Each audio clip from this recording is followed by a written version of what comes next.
On a tous entendu parler des élections qui se préparent aux États-Unis en 2020 ou celles qui ont lieu au Brésil au début de l'année, mais peut-être moins des élections législatives qui ont récemment eu lieu en Thaïlande et qui sont pourtant clés pour le pays. Alors je vous propose de décrypter la situation en 2 temps, 3 mouvements et toujours avec une voix off. C'est parti. Bon, déjà moi je maîtrise pas trop. La Thaïlande, c'est où, c'est quoi? La Thaïlande, c'est un pays de la péninsule indo-chinoise, principalement bouddhiste, et qui s'appelait avant 1939 le Royaume de Siam. Il fait partie, avec notamment l'Indonésie et les Philippines, des tigres asiatiques, ces nouveaux pays exportateurs d'Asie qui se développent très rapidement et tire surtout sa croissance du tourisme grâce à ses plages, ses temples et la richesse culturelle de sa capitale, Bangkok. Mais que la Thaïlande est aussi un pays très inégalitaire, plus d'ailleurs que l'Inde ou que la Russie, puisque les 1% des Thaïlandais les plus riches possèdent 67% de la richesse du pays. Bon, et au niveau politique du coup? Alors, avant le XXe siècle, et pour faire simple, la Thaïlande est dominée successivement par plusieurs royaumes ou empires, mais elle connaît aussi plusieurs invasions étrangères, comme par exemple les invasions khmères au XIIe siècle. La date à retenir ensuite, c'est 1932,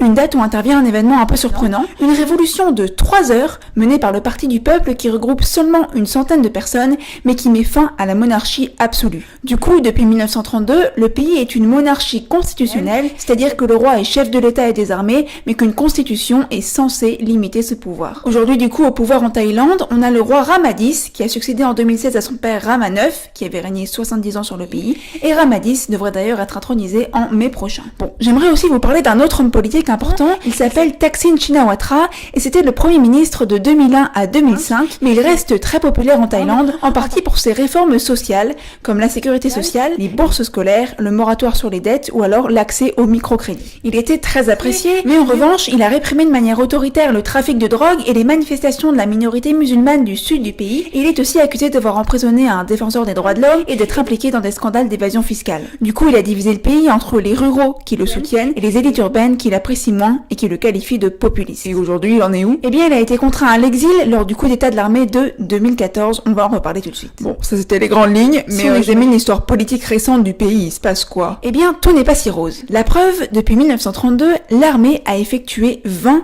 coups d'état. Et des coups d'état réussis? Oui, en 2006 par exemple, l'armée prend le pouvoir suite à un coup d'état et forme un gouvernement provisoire contrôlé par les généraux. Ensuite, elle organise un référendum sur son projet d'une constitution antidémocratique qui viserait à limiter le pouvoir des élus au profit de l'armée. J'imagine que ce gouvernement n'a pas dû être accepté par tous du coup. Et non. Et entre 2000 et 2010, le pays est troublé par l'opposition violente entre 2 camps.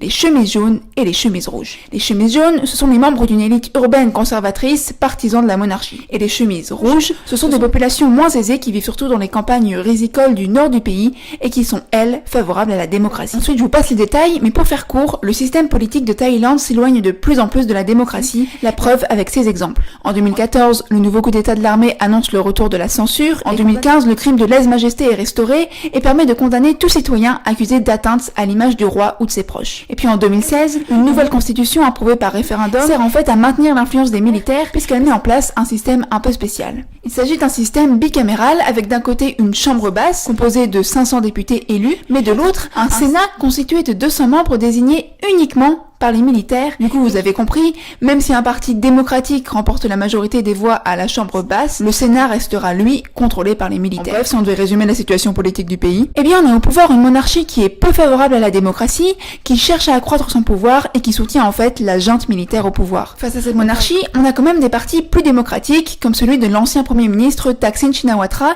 qui continue à être très populaire et avoir une influence en Thaïlande. Du coup, le but du roi est d'effacer l'influence de Thaksin. Comment? Eh bien en faisant passer pour populiste et pour corrompu, et certains disent même que c'est le roi qui aurait carrément soutenu le coup d'état militaire de 2014 pour chasser Thaksin. D'ailleurs, autre anecdote intéressante, en février, la sœur aînée du roi est désignée candidate par le parti Pheu Thai, donc le parti proche de Thaksin Shinawatra, et le palais royal désapprouve fortement sa candidature et contraint la princesse à la retirer. Bon, et actuellement en Thaïlande il se passe quoi? Eh bien des élections législatives importantes, puisqu'il s'agit des premières élections depuis le coup d'état de 2014. Mais alors du coup, quels sont les principaux camps qui s'opposent? Numéro 1, le parti Palang Pracharat, favorable à la junte militaire et dont est issu l'actuel premier ministre Prayut Chan-o-cha. Numéro 2, le grand parti de l'opposition Pheu Thai, qui est soutenu par les habitants des régions rurales du nord du pays et par l'ancien premier ministre Thaksin Shinawatra.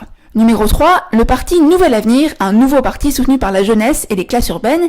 Et enfin numéro 4, le vieux parti démocrate mais qui a obtenu des résultats si décevants que son chef a démissionné. En bref, ce qu'il faut retenir, c'est que l'élection est considérée comme un affrontement entre les camps pro-démocratie et les camps pro-armée. Bon, et les résultats de ces élections? Eh bien les résultats, bien que contestés pour problèmes de fraude et d'irrégularité, sont en fait une grande surprise. Alors que l'on s'attendait à ce qu'un pays soumis à une sorte de dictature depuis des années vote pour le retour à un système plus démocratique, c'est le parti Praland Pracharat, donc le parti favorable à la junte militaire au pouvoir, qui a remporté les élections. Eh bien l'opposition a annoncé la formation d'une coalition anti-junte militaire menée par le Petaï et par le jeune parti Nouvel Avenir.